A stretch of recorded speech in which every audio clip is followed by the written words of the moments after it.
یا سید الجمال و یا سید البشر من وجهك المنیر لقد نور القمر لا يمكن الثناء كما كان حقه بعد خدا بزرگ تو ہی قصہ مختصر زہ عزت و احتلاء محمد کہ ہے عرش حق زیر پائے محمد، خدا کی رضا چاہتے ہیں دو عالم، خدا چاہتا ہے رضائے محمد۔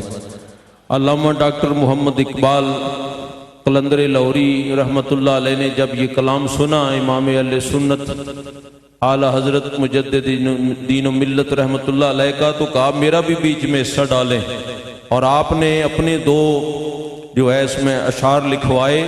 وہ کہتے ہیں تعجب کی جا ہے کہ فردوس اعلیٰ بنائے خدا اور بسائے محمد، تماشا تو دیکھو کہ نارے جہنم جلائے خدا اور بجائے محمد۔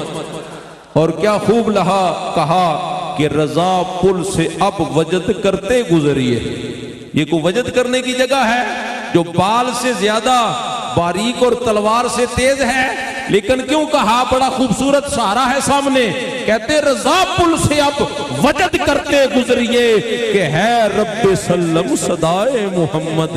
حیران نے قدسی تک تک کے عرفان پہاڑاں والے دا، پڑھتے نے وظیفہ ہر ویلے رضوان پہاڑاں والے دا۔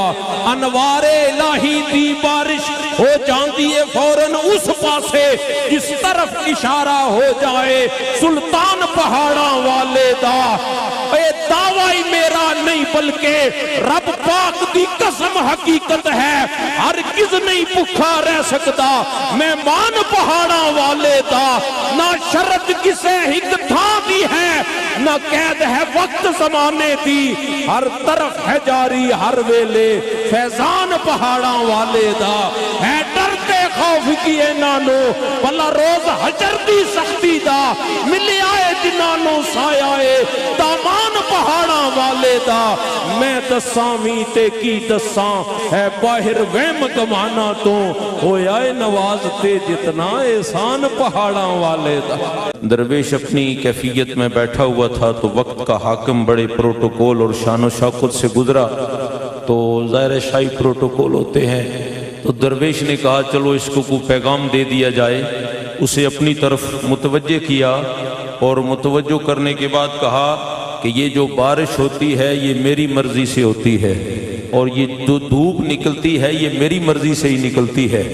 چند باتیں کہہ گیا تو وقت کے حاکم نے بڑے حیرت سے دیکھا کہ اس کی حالت دیکھو اور اس کا دعویٰ دیکھو، لیکن یہ دیکھنے والے کوئی نہیں پہچان سکتے ان کو یہ دنیا کے ظاہر بھی، جو اپنے بے بصر ہونے سے خود معذور ہوتے ہیں۔ علامہ نے کہا نہ پوچھ ان خرقہ پوشوں کی، ارادت ہو تو دیکھ ان کو یدے بیضا لیے بیٹھے ہیں اپنی آستینوں میں، اور عارفے کھڑی کہتے ہیں باروں دسن میلے کالے اندروں آپ حیاتی، ہوٹ سکے ترے آیا وانگوں جند ندی وچ نہاتی۔ لیکن انداز حیرت میں اور تنزن حاکم وقت نے کہا اگر یہ سب کچھ تیری مرضی سے ہوتا ہے تو پھر تیری حالت کیوں ہے؟ بس یہی پیغام ہے۔ پھر اس درویش نے کہا میری حالت اس لیے یہ ہے کہ میں نے اپنی مرضی چھوڑ دی ہے، میں نے اپنی مرضی چھوڑ دے، اللہ کی مرضی اور اللہ کے رسول اللہ صلی اللہ علیہ وسلم کی مرضی پہ آ جائے تو پھر یہ رنگ آپ کے سامنے ہے کہ جب ثم استقاموا کا عملی مظاہرہ ہو جائے تو پھر بندگی اپنے معراج کو پہنچتی ہے، تو پھر بندہ نوازی شروع ہوتی ہے۔ تتنزل علیہم الملائکہ۔ اس درویش نے کہا میں نے اپنی مرضی چھوڑ دی ہے، میری وہ مرضی ہوتی ہے جو میرے رب کی مرضی ہوتی ہے، اور پھر صلے میں مجھے رب نے یہ عنایت فرمائی ہے کہ جو میری مرضی ہوتی ہے وہ میرے رب کی مرضی ہوتی ہے۔ خودی کو کر بلند اتنا کہ ہر تقدیر سے پہلے خدا بندے سے خود پوچھے بتا تیری رضا کیا ہے۔ انہوں نے اپنی مرضی چھوڑ دی۔ مرید سے پوچھا نماز کی کیفیت کیا ہے؟ کہا جی کبھی پڑھ لیتا ہوں کبھی رہ بھی جاتی ہے۔ فرمایا اچھا کبھی رب کو مان لیتے ہو اور کبھی نہیں مانتے ہو؟ کیونکہ فرمانبرداری جب وہ کامل ہو تو پھر رب عطا کرنے میں کوئی کسر نہیں چھوڑتا۔ جاتا. پیغام یہ ہے کہ ان کی صلح میں رہتے ہوئے اپنی مرضی چھوڑ دیں. رب کی مرضی، رب کے رسول کی مرضی اور شیخ طریقت کی مرضی جب ہو تو پھر الحمدللہ یہ جاننے، میں نے رات کی نشست میں بھی عرض کیا تھا، دو عزتیں ہم نے دیکھی ہیں. آپ فرمایا تھا دنیا نہیں قبر و حشر کی بھی عزت ہوگی. ہم نے دنیا کی زندگی کی بھی عزت دیکھی ہے اور عالم برزخ کی شان و شوکت بھی دیکھ رہے ہیں. تو لہٰذا ان لوگوں کی راہ پہ آ جائیں، یہی صراط مستقیم ہے. عبداللہ ابن زید انصاری رضی اللہ تعالیٰ عنہ حاضر ہوئے اور عرض کی آقا ایک غم ہے جو مجھے اندر اندر سے کھائے جا رہا ہے. یہ پوری الگ سے باب اور تقریر ہے. حضور علیہ السلام نے فرمایا کیا بات ہے؟ یہ بات بھی بطور پیغام نوٹ کر لیں کہ سارے صحابہ کرام رضوان اللہ تعالی اجمعین جب کوئی مشکل ہوتی، کوئی مسئلہ ہوتا، کوئی حاجت ہوتی تو وہ سائل بن کے در رسول پہ آ جاتے. بارش نہیں ہوتی سائل در رسول پہ، بارش نہیں رکتی سائل در رسول پہ، مرض نسیان ہے سائل در رسول پہ، بینائی چلی جائے سائل در رسول پہ، معاشی تنگی ہو سائل در رسول پہ، جانور کی پریشانی سائل در رسول پہ، آنکھ اپنے خانے سے نکل آئے تو ہاتھ پہ رکھے ہوئے سائل در رسول پہ. تو پھر رب کے حکم کے مطابق کسی سائل کو کبھی جھڑک کر نہیں. امام اہل سنت پڑھ کے اور کہا با خدا خدا کا یہی ہے در، نہیں اور کوئی مفر مکر، جو وہاں پہ ہو یہیں آ کے ہو، جو یہاں نہیں وہ وہاں نہیں. آقا غم ہے. فرمایا کیا؟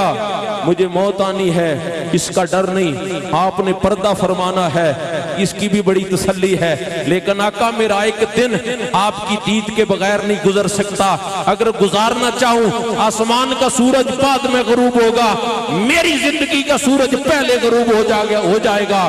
غم کیا ہے؟ کاش یہ غم ہمیں لگ جائے. اور یہ جملہ ان نفوس قدسیہ کو تھا، آپ اپنی شان کے مطابق جنت میں ہوں گے. آقا میں حیثیت کے مطابق کہیں نچلے درجے میں ہوں گا. گویا دبے لفظوں میں کہنا یہ چاہتا ہے کہ جس جنت میں آپ کی رفاقت و سنگت و دید نہیں ہوگی، اس جنت کو میں نے کرنا ہی کیا ہے. اس جنت کو میں نے، جب آقا کا کرم جوش پہ آیا اور سل ربیہ کا اعلان فرمایا، مانگو کیا مانگتے ہو، یہ اوپنلی آپشن ہے.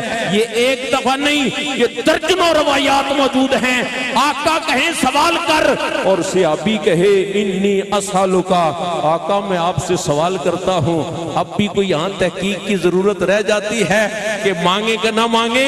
المختصر عقل ہوتی تو نہ خدا سے لڑائی لیتے. تو جب اتنا بڑا آپشن ملا جو مرضی ہے مانگ، تو آج ہماری ضروریات ان کے پیش نظر بھی تھیں، لیکن مانگا تو کیا مانگا؟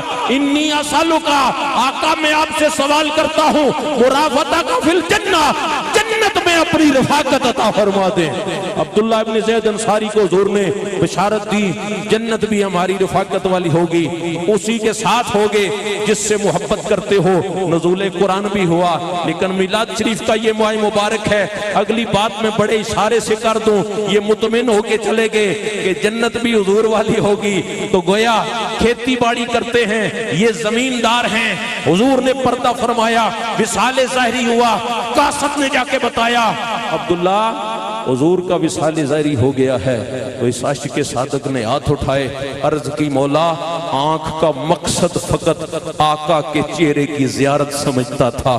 جب وہ چہرہ اوجل ہو گیا ہے، میں کوئی اور چیز دیکھنا نہیں چاہتا، مجھے نابینا کر دے.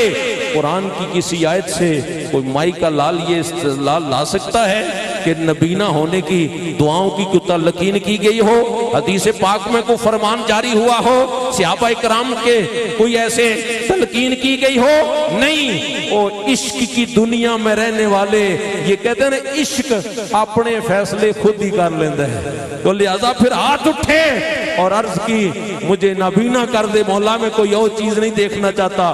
آنکھیں خود نہیں نکالی، دعا رنگ رب سے مانگی ہے. مقبولیت کے اور مدارج بھی ہوتے ہیں، تو رب یہ دعا نہ قبول کرتا، قبولیت کا کوئی اور درجہ عطا فرما دیتا. جو مانگا وہ مل گیا، یہ ایک قبولیت کا درجہ ہے، اور کوئی آنے والی مصیبت ٹل گئی، یہ دوسری قبولیت کا درجہ ہے۔ اور بزم حشر میں جب اس کے سامنے نیکیوں کا انبار ہوگا تو کہے گا مولا میں نے تو اتنے اچھے کام نہیں کیے، پھر اسے بتایا جائے گا کہ تیری دنیا میں مانگی ہوئی دعائیں ہیں جو قبول نہ ہوئی، آج ان کا صلہ ثواب کی صورت میں لے لے، تو پھر کہے گا کاش میری دنیا میں کوئی دعا بھی قبول نہ ہوتی اور آج مجھے کچھ مل جاتا۔ تو لہذا مانگا کریں، رب مانگنے والوں سے خوش ہوتا ہے اور مومن کی ہر مانگی ہوئی دعا قبول ہوتی ہے، لیکن بے صبری نہ کیا کریں۔ ہو سکتا ہے جو آپ دیکھیں نا، بچہ کبھی ہم سے کوئی چیز مانگے تو ہم نہیں دیتے، کیوں؟ وہ نہ سمجھ ہے، اسے نہیں پتا کہ یہ چھری مانگ رہا ہے، اس سے اس کی انگلی کٹ سکتی ہے، کوئی اور چیز مانگ رہا ہے جس سے نقصان ہو سکتا ہے۔ ہاں بچے کا تڑپنا ہمیں پریشان کرتا ہے، لیکن پھر بھی ہم دیتے نہیں، ہم مانگتے ہیں ظاہر کو دیکھ کے، اور رب جانتا ہے کہ اس کے حق میں بہتر کیا ہے، رب کے محبوب جانتے ہیں کہ اس کے حق میں خیر کیا ہے، تو لہذا رب کی رضا پر راضی رہا کرے۔ یہ خوبصورت باب ہے، اگر کھل جائے تو سمٹنے پہ نہیں آتا، بس بارے دیگر پھر وہی میں پہلے والی بات آپ کو بطور پیغام آپ کی نظر کر دوں کہ ملا آپ کا جب سے در پیر زندہ، مقدر ہوا اوج پر پیر زندہ، بڑے اطمینان و سکون سے ہمارے گزرتے ہیں شام و سحر پیر زندہ۔ استقبال کیجئے اللہ ہے اللہ ہے اللہ ہے۔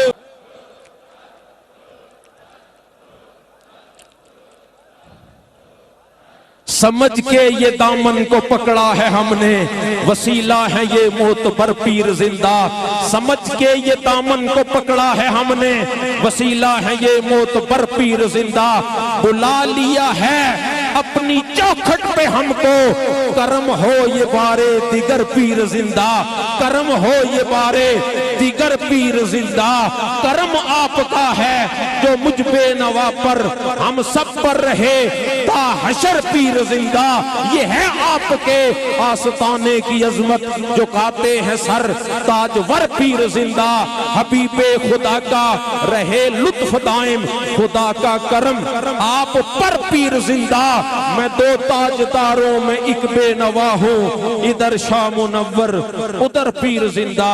سلطان العارفین رضی اللہ تعالی عنہ کی زبانی آپ یہ بات سماعت بھی کریں اور دید کے شرف سے مشرف بھی ہوتے چلے جائیں۔ وہ کیا دعا مانگتے ہیں کہ اے تن میرا چشمہ ہووے، اے تن میرا چشمہ ہووے تے مرشد ویکھنا رجا ہوں، لوں لوں دے مڈ لکھ لکھ چشمہ، ہک کھولا ہک کچا ہوں تے ہک نہ ڈٹھیاں مینوں صبر نہ آوے تے ہور کدے ول بجا ہوں، مرشد دا دیدار وے باہو مینوں لکھ کروڑا حجا ہوں، مرشد دا دیدار وے باہو مینوں لکھ کروڑا حجا ہو۔ ذرا دل کی دھڑکنوں کو سنبھال کے رکھیں اور دید کریں۔ میں الحمدللہ یہ لاکھوں کا ٹھاٹھے مارتا سب ان کی دھڑکنوں میں بڑی شدت ہے، کیونکہ انتظار کی گھڑیاں اب ختم ہوتی چلی جا رہی ہیں۔ اور حضور قبلہ عالم پیر بادشاہ صاحب کا مبارک نورانی چہرہ زیارت کے لیے الحمدللہ ہمیں نصیب ہے۔ اللہ پاک آپ کا سایہ دراز فرمائے۔ نعرہ تکبیر، نعرہ تکبیر، نعرہ رسالت، نعرہ رسالت، نعرہ رسالت، نعرہ تحقیق، نعرہ حیدری، نعرہ غوثیہ، آستانہ عالیہ نقشبندیہ گمکول شریف، حضور قبلہ عالم شہنشاہ سخی زندہ پیر صاحب، حضور قبلہ عالم پیر بادشاہ صاحب، حضور قبلہ عالم پیر جی سرکار، تاجدار ختم نبوت، تاجدار ختم نبوت، تاجدار ختم نبوت۔